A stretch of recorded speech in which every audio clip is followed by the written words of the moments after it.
ایک صاحب نے خواب کے اندر بتایا کہ میں ڈرائیونگ کرتا ہوں اور کیب ڈرائیور ہوں۔ اس کے بعد پھر انہوں نے خواب کے اندر دیکھا، استخارہ کیا، اور استخارے کے بعد خواب دیکھا کہ دوسری لائن میں جانا چاہتے ہیں اور کچھ اور کرنا چاہتے ہیں، اور خواب کے اندر پارکنگ کے اندر وائٹ کار کھڑے ہوئے دیکھی اور کچھ ایسی چیزیں دیکھی کہ جن سے معلوم ہوا کہ میں اس لائن کے اندر کامیاب ہو سکتا ہوں اور یہ مناسب ہے۔ تو استخارہ کرنے کے بعد جو خواب نظر آیا اور جدھر دل جم رہا ہے اور دل کے اندر جو خیال آ رہا ہے کہ میرے لیے بہتر ہوگا،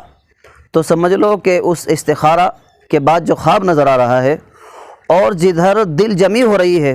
دل جن چیزوں پر جم رہا ہے، تو اللہ تعالیٰ کی طرف سے اسی میں خیر ہے اور وہ کام اس کے لیے بہتر ہوگا کہ اسی کام کے اندر وہ لگ سکتا ہے، اللہ تعالیٰ اس کو اسی میں کامیابی عطا فرمائیں گے۔